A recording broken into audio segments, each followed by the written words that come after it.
Kia ora koutou. We're actually going to, before we even introduce ourselves, and thank you for coming, we're going to give the first word to some Year 13 rangatahi from Mana College. This is about 3 minutes of an audio recording that was made in June this year.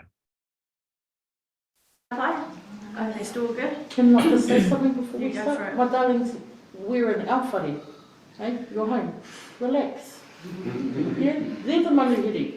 Yeah, we're in our whare, we're in our home. Don't say my darlings, just be you. Yeah. So the first question that we were posed was, what did you think about streaming back when you were streamed, if anything? What do you think about it looking back now?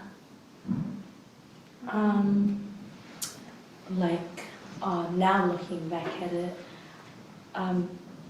honestly, I just wish that there wasn't streaming, because when I came into college, I had such a low self-esteem when it came to math, because with the streaming, I was in, the dumb class, and a lot of my peers around me were my Pacifica brothers and sisters, my Māori brothers and sisters, and I'm just coming in, I was like, oh, I can't actually do this, and I just didn't think, that I could do it. But then, afterwards, coming into Mana College and getting the help that I actually needed, I look back and I'm like, oh, stuff streaming. I'm so glad that Mana College doesn't do the streaming in math, and yeah. If I was to go back to when I was at TBI, when I was year 7, so I got put into the top maths class, and all my boys, they were in the lower class, I guess. And back then, I didn't have the thought, oh, I'm the smartest, they're the dumbest. It was just kind of it was normal, I guess. They made it feel so normal to be in that type of streaming, I guess. So looking back at it now, all my boys, they haven't, some of them, they've dropped out of school when they were in year 11, they didn't enjoy maths. And I think that might have been caused by the TBI, streaming kids and making them feel so dumb, coming to college, oh, no, I can't do algebra, no, I can't do that. And then looking at them now, they could have, if they just had that support from the teachers around them. I didn't really think about it. Back at intermediate, you didn't really know you were being streamed. You don't really think about it, but you kind of subconsciously think about it, because we kind of heard teachers talking down students a lot because they were in lower classes, and I wasn't in a lower class, so I didn't have that experience, but a lot of my teachers did talk down on a lot of students because of them being in lower classes. Personally, I found it extremely discriminating towards kids that were considered to be in the lower class, because it just really lowered their self-esteem, because they didn't feel good enough to be in a higher class, and just them having that mentality of thinking they're not good enough and just bringing that with them into college, it also makes them not as motivated to want to do schooling anymore. And as Tino said, lots of them tend to drop out early and not continue the education because they don't feel as worthy of doing so.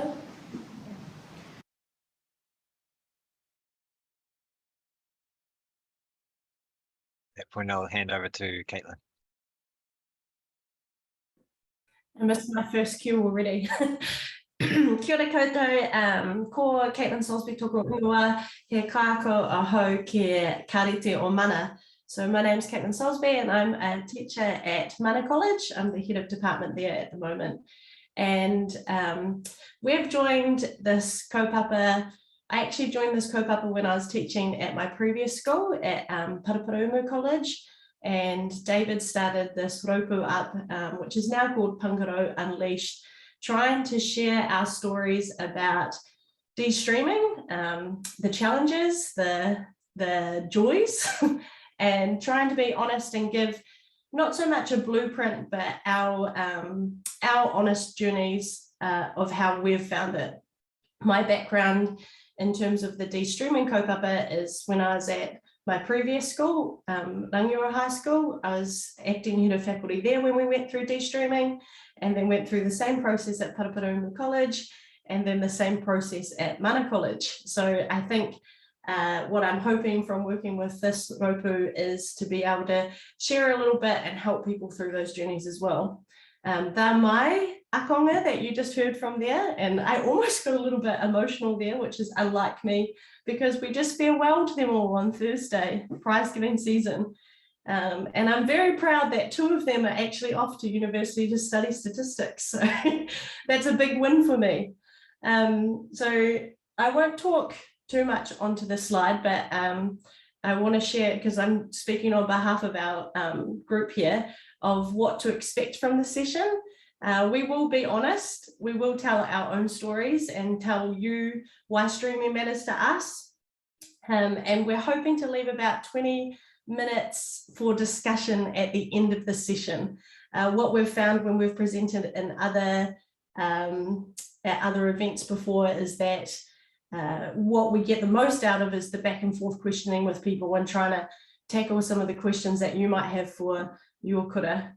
What we won't do is claim to know things we don't. We're not experts in how to de-stream. We're not, it is a learning journey every day. I'm not saying that our classrooms are absolutely perfect or anything like that. So I'm sorry if you've come for that. That's not what you're going to get, but you'll hear our journey so far.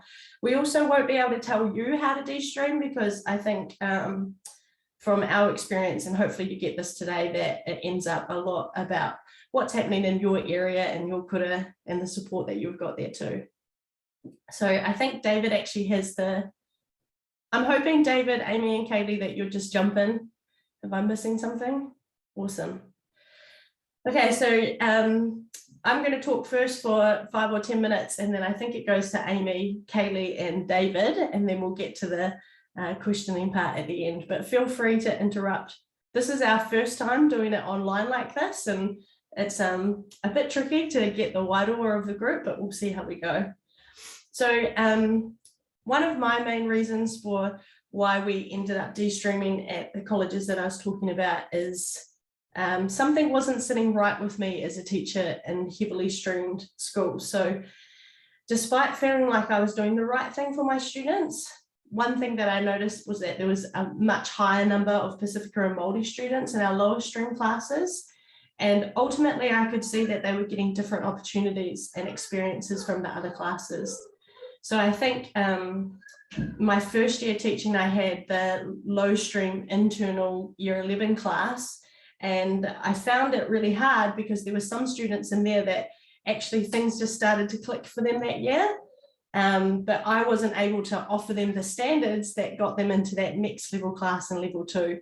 So even though they were doing outstandingly, there wasn't a pathway for them to get into those, the calculus classes, for example. And what happened is when I saw these students given the chance, when we removed students, it was amazing which math students have surprised us with what they were capable of. So some students that I think we were putting assumptions on very early on have really surprised us further on. An example of that at my current school, we actually let a student into level 3 calculus who didn't do any level 2 mathematics, and we had a big conversation around that standard, we don't want to be setting you up for success, and how does this work with your career pathway? And he's done outstandingly this year. We're super proud of what he's succeeded, and next year he's off to University of Victoria studying computer science, which is awesome. And I think when I look at that, that was a pathway and opportunity that I wouldn't have expected for him in that original model. Yeah, I think, could we go to the next slide, David? Awesome. So each of us have kind of got themes to speak on, and then we'll see how we go at the end. For me, the biggest thing for helping with departments and helping with this implementation was getting people understanding our why and why we felt like this was important. And I think at the end of the day, what we were seeing was students' confidence was low in those. No matter what we did, no matter what we called it, the students were calling it the cabbage class. No matter how often we told them that they were capable, because of being in that class, they felt like they weren't capable. And I think the biggest thing was that we were doing it off one test or a couple of days testing, and it was such a fixed mindset, and it was going against everything else that we were trying to do in our classroom. So we were trying to promote that growth mindset. We were trying to promote that it wasn't all, you know, mathematics isn't that skill-based, matters on getting right or wrong answers as such. And I think that streaming system really was contradictory to what we were trying to do in there. So once we got on to understanding the why, it made it a lot easier to work through that. So obviously our department, the departments, there's always hesitation from everybody. And I think some of that was apprehension around what that looks like. A good thing for us to remember was even in our extension class or lower ability classes, we had stay 9, 3 to 9, or, you know, you had big abilities anyway. So backing yourself that we could do this. But having that really open communication within our department was super important. I've put SLT in brackets there because what I found from a lot of schools is that it's often SLT driven. They're ones that are keen to remove the streaming. And from what we've seen in schools, quite often the maths and science departments are the ones that are more hesitant. And we talk a bit about why that might be later on. But having communication with SLT about us needing some time and how that works. School community is really important. So that's working with other teachers around perceptions of mathematics and how we support that as we went through that. Whānau, iwi and wider community. An interesting thing that we found here is that at the larger higher decile schools that I've taught at, there was a lot bigger pressure with the whānau and students' expectations of extension classes.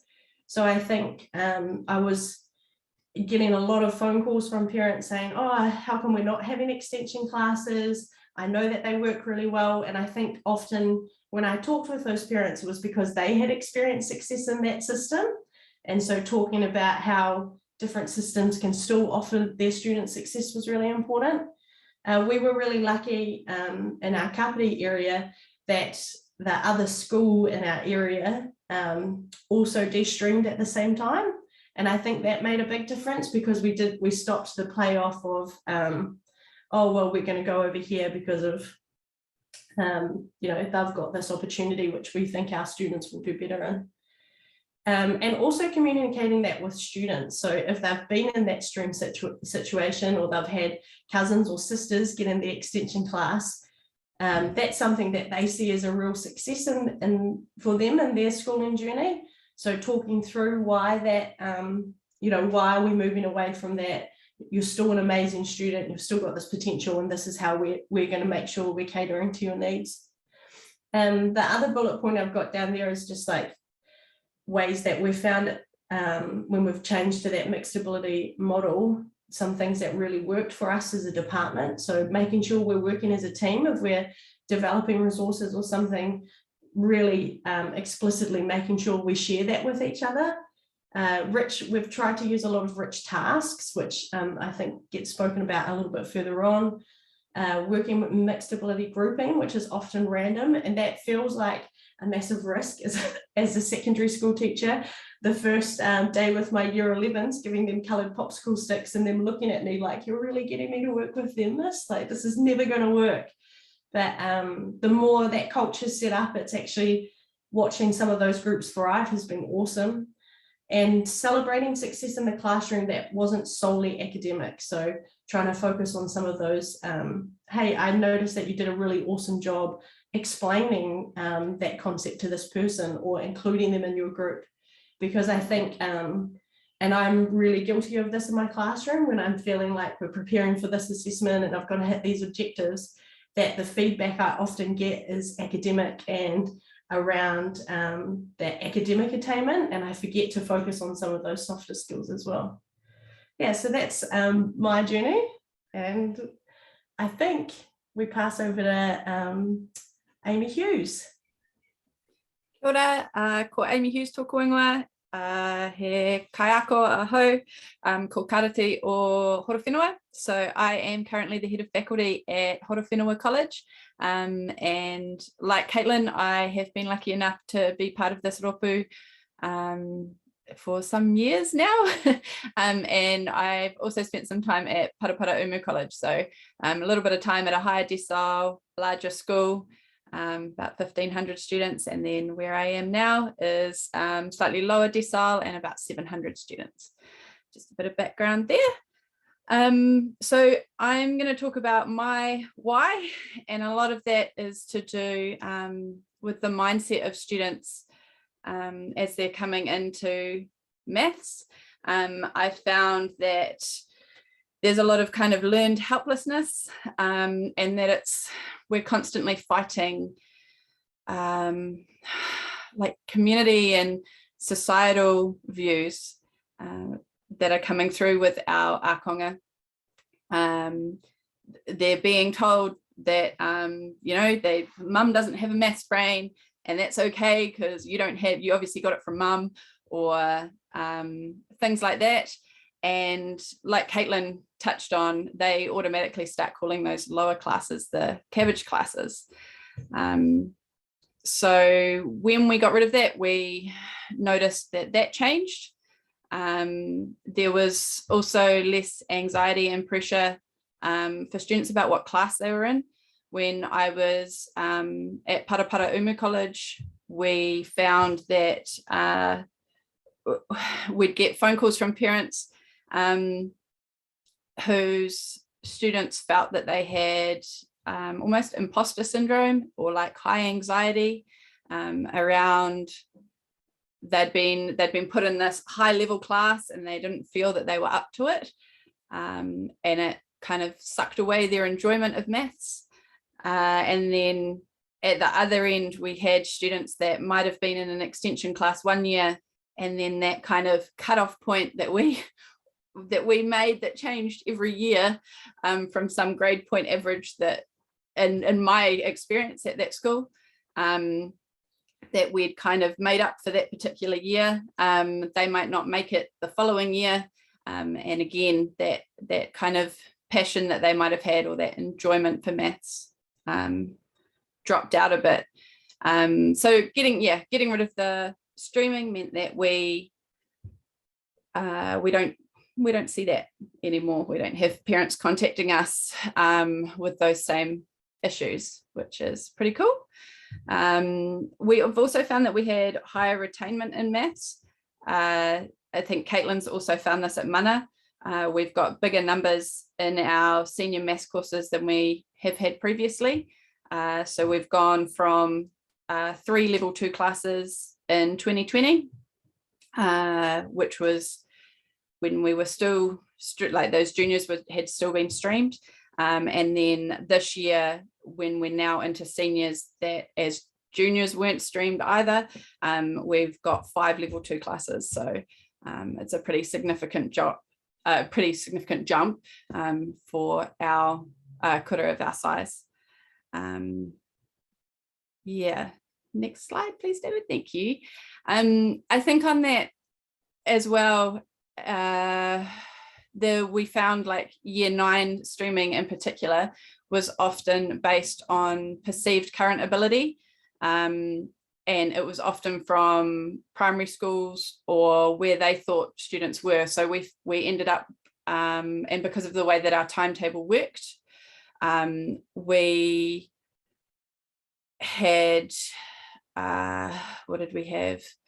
The students came in and they were put into like a core extension class. So they might have been really able in one of the core subjects, and potentially not so able in mathematics, or vice versa, but they ended up in this extension class. And that was based on like a one-off PAT test at the beginning of the year, or some information that we'd gained from a primary school, keeping in mind that we had many feeder schools giving us kind of different information. We also found that there was some parent pressure with parents ringing in and saying like, my kid needs to be in this class, or my kid needs to be in that class. So it was based on where they were in that moment, or it was based on their behavior, rather than their kind of potential in the mathematics space. And then when you put in that the mindset that those children came in with, and the movement from one extension class in 1 year to the next, it kind of had a massive effect on where they were at. What else have I got in there? So our class at level 3, so our level 3 calculus class, we've noticed that it's changed in its composition ethnically massively between previous years and now, which has been really awesome, because in my previous experience, the composition of the lower streamed classes were often predominantly Māori and Pacifica students, which it doesn't feel right.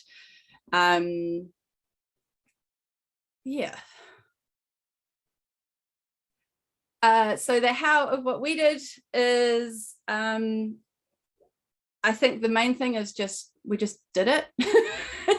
I've been in one kura, we started at year 9 and got rid of streaming, and then we kind of moved that through to year 10 and then moved that through to year 11 with that year group, so that there was never any students that had been in extension and then it was suddenly dropped. It just kind of progressed through the years that they didn't know any different. And then another kura where they started at the level 1 NCEA level, and they just dropped streaming from there and then gradually got rid of the juniors. And I think either way, ultimately the end game, we got there, and it worked. Within our classrooms, we are trying some different things. And again, like Caitlin mentioned,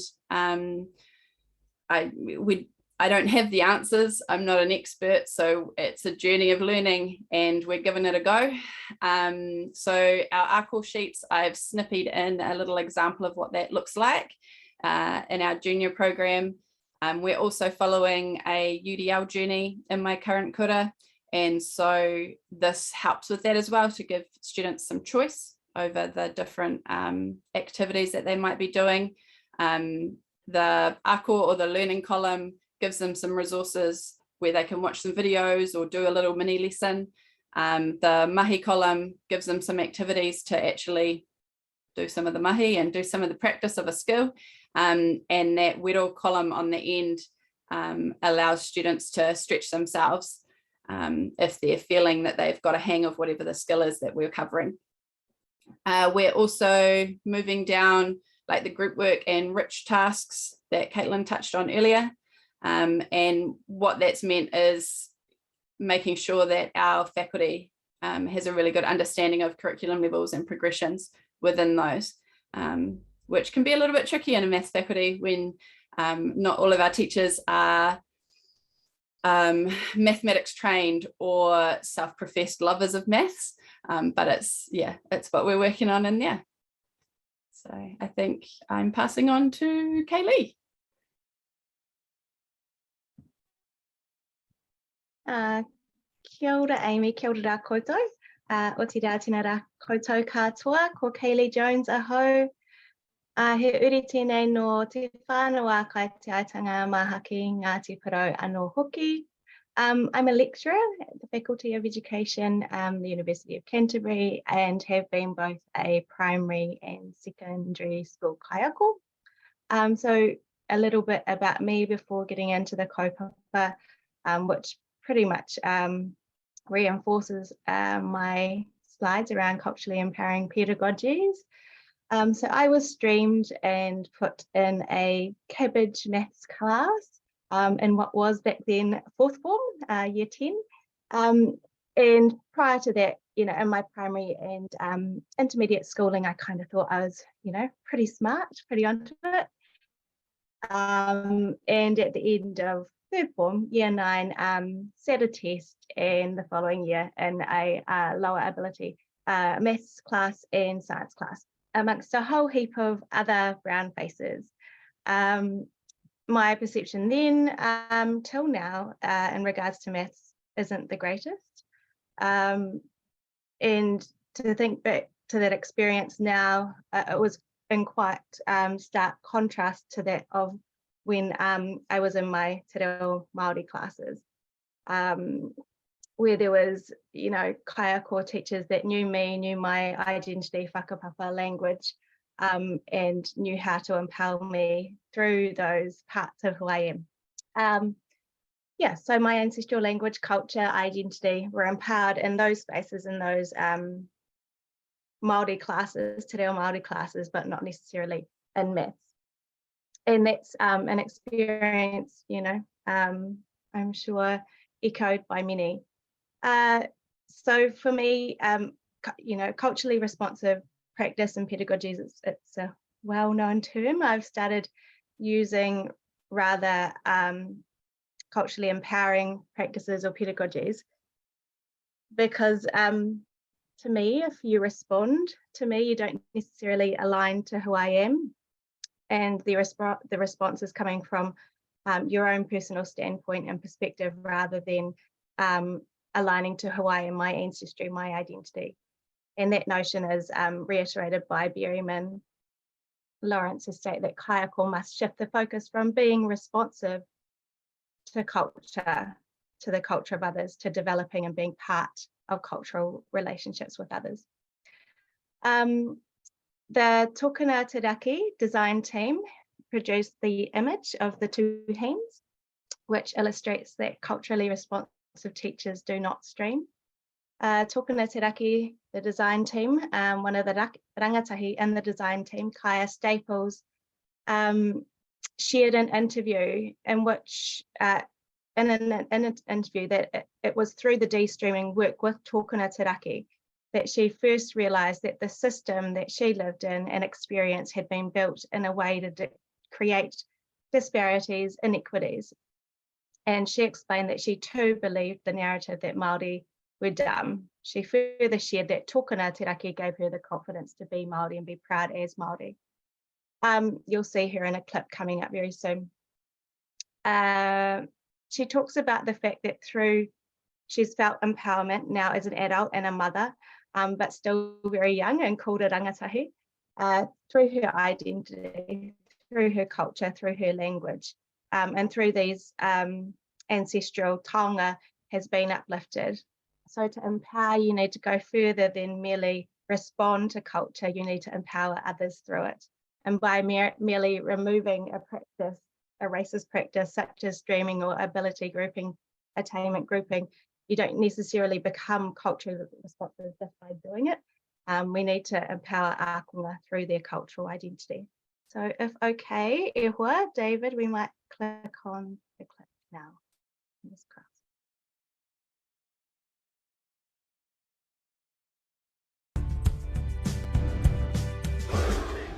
When people don't see them as a judge,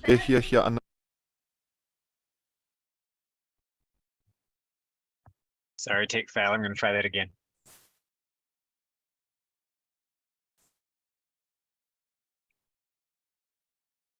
I'll try it not in full screen.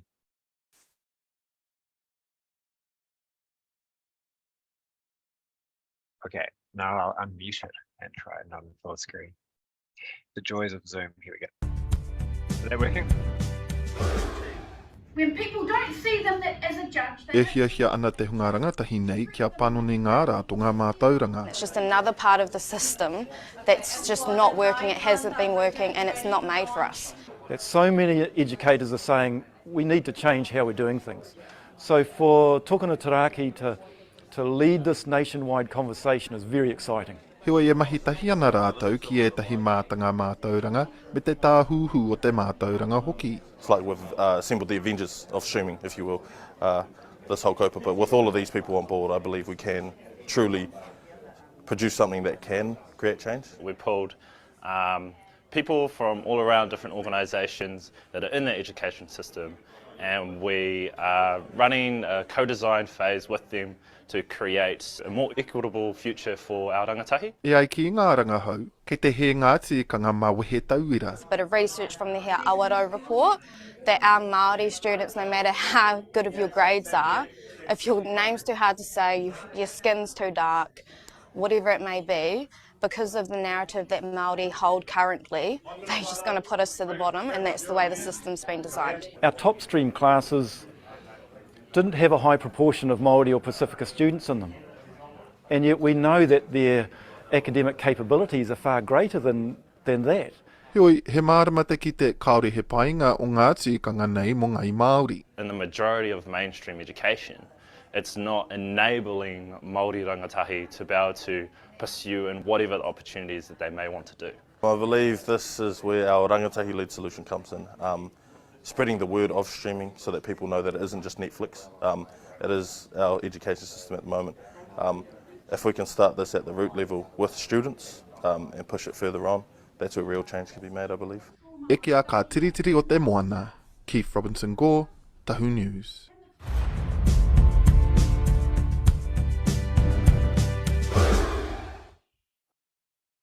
Kia ora rā, David, tēnā koe. So just thinking about your own spaces and your own Pāngarau maths programs, what culturally empowering pedagogy that you're putting into play and your programs daily. One is likely ako. It's, and part of who we are and what we do as kai ako. The Māori concept of ako means to teach and learn. It's a reciprocal, non-hierarchical relationship between akonga and kai ako. And currently there are really strong power imbalances in education systems, so ako seeks to remove those. Ako allows a safe space for our akonga to learn and kai ako to open hearts, worldviews and admit their own vulnerabilities in order for our akonga to thrive. And it's not merely our akonga, it's our akonga, their whānau, their communities, their hapu, their iwi. Tātai ako, which we also know really well as educators, refers to the reciprocal nature of teaching and learning, providing effective pedagogy for Māori learners and effective curriculum for Māori learners. And what we know from listening to work, research from Ahorangi, Russell Bishop, Professor Mary Berryman and others is what is good for Māori is good for everyone, but what is good for everyone is not necessarily good for Māori. Another pedagogy I'm sure many embed in their programs is whanaungatanga. The concept goes well beyond relationships. It's that creation of a whānau feel. And I'm sure your programs are founded just like in our Pāngarau Unleashed team in establishing whakawhanaungatanga from the outset. The relationships are built upon effective, authentic, meaningful and transformative relationships, not merely with, again, the akonga, but the akonga within the wider whānau, and whānau in its widest context, not merely parents, but grandparents, siblings, cousins. So whanaungatanga is one of the principles within Te Huri Hanganui. And if we went back to Te Huri Hanganui and Professor Mary Berryman that was just mentioned, it's a blueprint for transformative practice for Māori learners, for empowering our learners through culture, identity and language. The Te Huri Hanganui is, sorry, I can just hear noises in the background. I've just to FYI, I've stuck next door to my parents' house to try to get away from my own tamariki being in the Zoom. And I'm now at my parents' house, I can hear noises. So I'm trying to focus whānau. Ka pai. So we're up to Te Huri Hanganui. Within Te Huri Hanganui, an approach I'm sure you know as kaiako and leaders is how to support whānau, how to support akonga through embedding whanaungatanga, and through whanaungatanga, through the wider Te Huri Hanganui approach. The want is to accelerate akonga Māori wellbeing and achievement and address racism and inequities in our education. And a strong statement within Te Huri Hanganui calls for the eradication of harmful, and it states this as it is, eradication of harmful education practices such as streaming and ability grouping. And it calls it out there and in many other places. you know, and our want as educators is to embed culturally empowering practices in all we do. And if people like Professor Mere Berryman, Professor Wally Penetito, experts in the field of culturally empowering practices and pedagogies in Māori education, if they're stating that outright, you know, we must do something for the betterment of our akonga Māori and listen and act. A further principle in Te Huri Hanganui is Te Ira Tangata. And Te Ira Tangata, it's a concept well known in many kaupapa Māori spaces, and that's the majority of my educational background. Te Ira Tangata is the notion that every child, every baby is born of greatness and viewed with inner potential and conscious awareness. This brings it with it responsibility to be critically aware of ourselves, our world, and each other. And so to listen to this explanation of Te Ira Tangata, it's what we want for all of our akonga. It's what we want as whānau for our tamariki rangatahi, and how we would love our kaiako to perceive our akonga. Yet this definition of Te Ira Tangata does go against the practice and consequences of streaming. I'm just looking at the time also, whānau, so I'll skip on to maybe the last couple, but I'm thinking maybe I might not talk to the slide that's up now, David, but it kind of blends into some of the things that I'm talking to. Tuakana Taina is a further Māori pedagogy that may have emerged in your thinking when thinking about embedding Māori pedagogies, embedding culturally empowering practices into your teaching and learning. It's definitely a normalised practice in many of your spaces, I'm sure, and absolutely in kaupapa Māori education. I think one distinct difference, nuance that happens in many kaupapa Māori spaces is the normalisation of multi-level teaching. And I think someone put something around multi-level teaching in the chat before. So an example of this is, and I've done it in the primary sector, in a Māori bilingual class, it's not unusual to teach from year 1 to year 6. So you really have to know your akonga, their strengths, anticipations, aspirations, inside and out. And beyond that, you really need to have those regular ongoing kōrero with whānau regarding their aspirations for their akonga, for their children, for their tamariki rangatahi. And through multi-level teaching, we get to follow the progression of akonga through their program of learning over a period of time. They develop academically, emotionally, socially, and culturally. And through that long period of time, it's a privilege and honour to get to see that lengthened period of progress, building upon strong relationships with whānau and their widest context. So due to the multi-level nature of relationships, older, more apt learners can support younger learners. This is one aspect we know well with tuakana taina. Collective responsibility can be employed, leadership opportunities at all levels, including kaiako. Kaiako have the opportunity to sort of humble themselves and take on new ideas, innovation, and ways of thinking from younger akonga. So a range of benefits in a tuakana taina context can occur in multi-level teaching. I'm going to quickly go on to wairua, just to connect back into the rangatahi video at the beginning there. Te Whare Tapawha is a holistic wellbeing framework that we know really well as educators. The 4 walls intersect te taha hinengaro, te taha whānau, te taha tinana, and te taha wairua. My wondering is how well we as educators understand or emphasise te taha wairua and privilege the way we feel in our spaces. Te taha wairua can connect to religion, faith, or spirituality, and all of these facets of wairua are but they go well beyond. And wairua is how we feel or how we are made to feel in our educational spaces, how we connect or feel a sense of belonging with those that are with us physically or those that have passed on.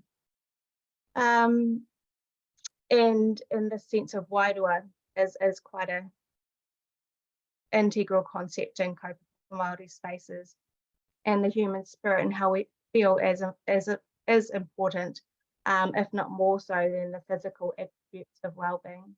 So we know that through streaming practices, self-doubt transpires, self-esteem lowers, and rangatahi are made to feel not good enough.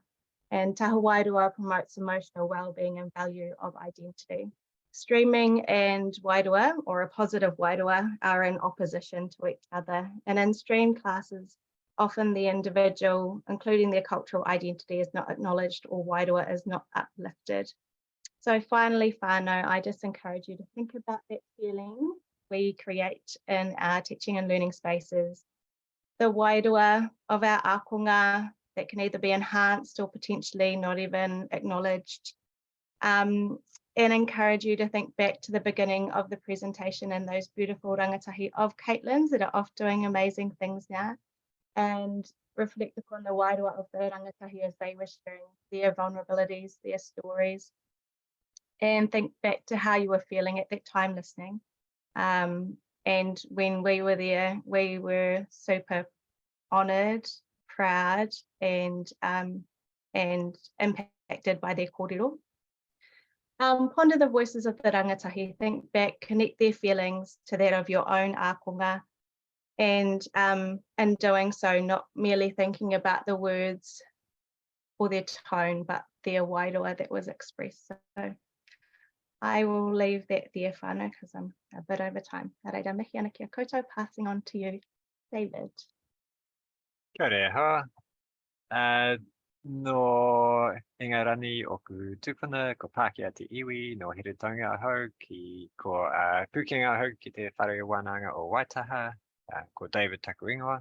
I'm David Pomeroy. I'm a lecturer at Canterbury University in mathematics education. I was a maths teacher at Tawa College and Onslow College a wee while back, so that was my sort of start in education. I went to a Rudolf Steiner school myself, so I left school with no qualifications. But moving on to a very brief summary of research, and this could be a whole day, and so I'm not going to go into methodologies or sources or anything like that. But there's been a huge volume of research on streaming and attainment grouping over many years, and I just want to sum up some kind of key take-home messages. And if you want the studies and the links and the detail, email me. There's the 2-minute version and there's the 2-day version, right? So there's a few things that have been very well established over many, many years in different countries and settings, and are kind of as close as you can really get to a consensus in a research community. You know, climate change, there are the naysayers, but just because there are people on both sides of the argument doesn't mean it's a balanced argument. So the stuff on the left is strongly established, and that's that streaming reinforces existing inequalities. So if there are socioeconomic inequalities or racial inequalities or gender inequalities, which we don't really have in achievement currently in Aotearoa, those inequalities will be systematically increased by streaming. Streaming does not benefit learning overall. So there's been enough studies of streaming and achievement that if there was a clear relationship between streaming and overall lifting performance in mathematics, or generally in other subjects as well, we would have seen it by now. The studies are too contradictory and inconsistent that it seems like, you know, there are places where it seems to work well. It's not that there's never been any evidence of any benefits for anyone out of streaming, but that if there was a systematic pattern that we stream, our results will be higher than if we didn't stream. We haven't seen that. Being in a low stream negatively affects self-confidence. That's extremely well established, and it doesn't, you know, it helps to be a wonderful and encouraging teacher, but it's not enough. I think the key finding here is that there's a message that akonga get because they're in that class, not necessarily because the teacher is, you know, the messages teachers give obviously vary, we're all different people, but what seems to be very consistent is that being in a class which is positioned as the lowest class in the school or a low class in the school gives you a message about your own capabilities, and that can be a message that lasts a lifetime. So those things are pretty clearly established, and if you want the readings, email me. There's also a lot of new research coming out about streaming, so it's a rapidly developing field as well. Some of the most interesting studies that I've seen in the last couple of years come out have been about how students can far exceed expectations when what is taught would be deemed to be too hard. So teachers had said, stuff it. I know I've seen the assessment results. This should be too hard, but I'm just going to teach it anyway. I'm going to create a high challenge, high support situation. And there's been some really significant case studies of students far exceeding the level of mathematics achievement that would have been expected based on their prior attainment. And that's been, we haven't, written all of this up yet, but we've seen that in some of the kura that are part of Aotearoa, of saying we're going to teach algebra to everybody. And participation and achievement in algebra going through the roof. High mathematics achievers can learn from low achievers. So that encapsulates the principle of ako and tuakana taina to some extent, but the benefits aren't all one way. Being in a low stream not only negatively affects self-confidence in whatever the subject is, mathematics, if you're in low mathematics stream, but can also have a negative impact on peer relationships, enjoyment of school in general, and has other consequences that go beyond mathematics attainment. Mathematics attainment is important, but the consequences extend even beyond that. The final point I want to make before we go to questions is that part of the reason I feel like it's so important to look at this research is that we all come in with our own hunches, right? And our hunches are based on our experiences. And the experiences of people who make decisions about streaming or not in mathematics in schools, that's mostly mathematics teachers, especially heads of department and senior leaders in schools. And as a group, we're a cohort who have more often than not been in higher streams, and the higher streams are, again, this is clearly documented. There are harms of streaming at all levels, but the harms of streaming are the most pronounced in low streams. So the people making decisions about whether or not it makes sense to stream are the people who experience the least harm from streaming. So that's why we really need to listen to other voices, and we need to look at the research and not go with our hunches, because our hunches won't be representative of the diversity of experiences. And when we do start to listen, we start to hear those stories like you heard at the very start of this talk, and they're very discomforting. We would like to briefly acknowledge our funders, the TLRI, University of Canterbury Child Wellbeing Research Institute, and the Wolffish Trust. And at that point, I'm going to stop and we'll turn over to any questions. So sorry we haven't left as long as we hoped, but I hope this has been a helpful korero.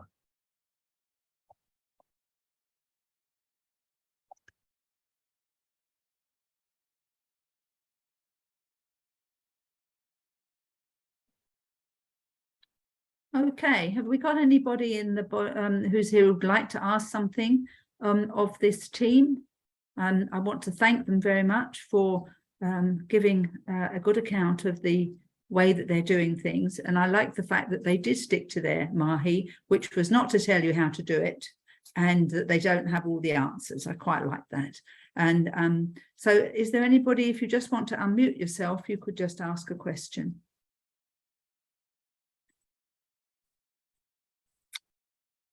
Are they able to unmute themselves, Marion? Yep, everybody can just click on that little left-hand corner to unmute. I have so many questions, but I'm trying to hold off and let other people ask. Go ahead. There's one in the chat. How did you create non-streamed courses for year 11, the start of when formal assessment begins? Amy or Caitlin, do you want to take that one? I can take it quickly because then I have to shoot off, sorry. I think, again, within Aotearoa, we've had a lot of schools talk to us about their streaming journeys as well. And it sort of depends a bit on the community you're in and what that's going to look like. So that communication is really important. I really want to stress that. For our school at Mana College now, we have I'll tell you the standards, and I'm sorry if there's people in here that aren't the senior math teachers, because this is just going to sound like numbers to you, but we start with number, and then do multivariate, and then we do linear algebra, and all of our year 11 students learn the MCAT, and over 80% of our students chose to sit the MCAT this year, which was awesome. Now, I'm not saying that our results are outstanding, but as Amy said, our follow-on next year, we've got more students in our year 12 math calc course than what we've ever had before. So we're thrilled with that. And then we go on to chance and data at the end. Hope that helps. And I'm going to scoot off. Kia ora, everybody. Thank you. Kia ora. I can follow on from that, and that our course looks really similar at a level 1 level. We also do number and multivariate to start it off, and then we cover the algebra as a topic. It's not necessarily worth credits as such, but we cover linear algebra while we're there, but we also do a bit more algebra so that everybody's had access to that, just because that algebra seems to be that gateway subject. Well, it is that gateway subject into some of those higher level courses. So we make everybody do it, whether they want to or not. We tackle that when we get there. And yeah, we kind of tie linear algebra into that, and we run the MCAT as an optional for those students that have decided that they want to do it for whatever reason that is. We then allow students the choice between bivariate and tables, equations, and graphs, with a lot of conversation. There's a lot of kōrero between the kaiako and the student about where they think they're going to head, because by then we're kind of in term 3, end of term 2, term 3, and what course they're thinking about taking the following year, so that we can make sure that we're not closing off any pathways. And we also do chance and data for everybody as well.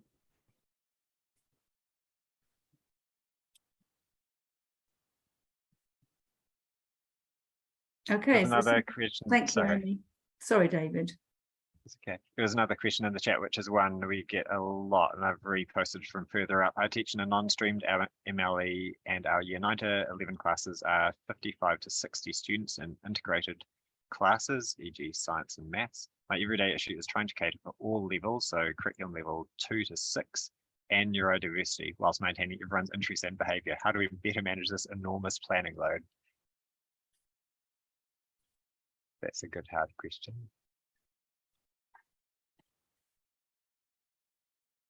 Amy, you've unmuted. Do you want to say anything? Well, I don't have an answer, but I kind of feel like from talking to Caitlin and from my Kura's current journey with the Universal Design for Learning, I think that some things that are helping are choice. So giving students some choice certainly helps from that perspective, and also those rich tasks. So the low floor, high ceiling tasks, where there's an entry level for everybody, and they can kind of take it to different levels and go different ways depending on how they see the task. Again, not a complete magic wand, but it's been helpful in our journey, at least.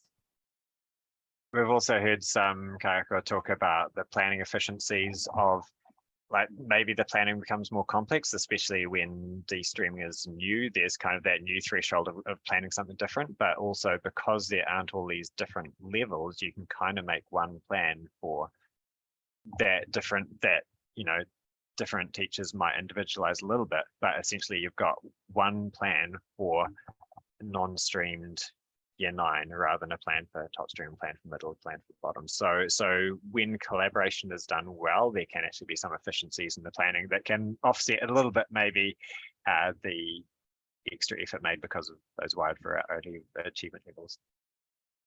I think too, David, just adding to that, like in my experience, my year 9 and 10 class, well, my classes that I've taught have always varied from curriculum level 2 to curriculum level 6, even if they have been streamed or not. And so I think that by going de-streamed, it's just made me way more aware in my planning of catering for everybody, rather than kind of falling in the trap of, oh no, I've got the extension class this year, so I'm going to teach this level. Now it's, I know I've got everybody. Feels much the same as when I had everybody previously, but in my head, I now know that I need to make that extra kind of thought about what I'm doing.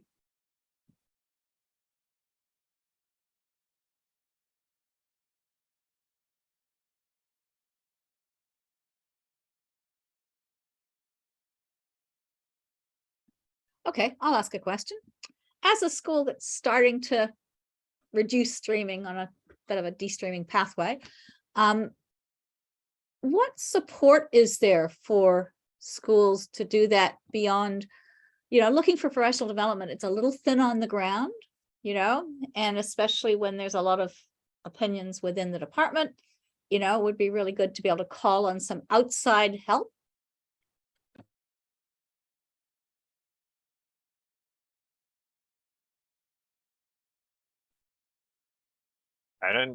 I can only really speak from our experience. I know there are professional development providers that are starting to have offerings on de-streaming, but I acknowledge that that's thin on the ground. All I can say from our experience is that collaborations between schools have been hugely empowering. They haven't necessarily given a blueprint, but by we've found that sharing practices between schools, even if they're slightly experimental practices, has ultimately been more kind of sustaining and empowering than somebody coming in and saying, hey, here's how to teach your de-stream classes, because it looks quite different between schools. And we've found that when teachers have a good understanding of why they're doing it, they there's a professional capability to think, okay, how can we make this work? And it's often, you have some schools going down a path of quite individualized programs, some schools really strongly emphasizing low floor, high ceiling tasks. It doesn't look the same everywhere. So get in touch with us, but we're slowly trying to build a kind of a grassroots network of lateral support alongside. Yeah, I'll stop there.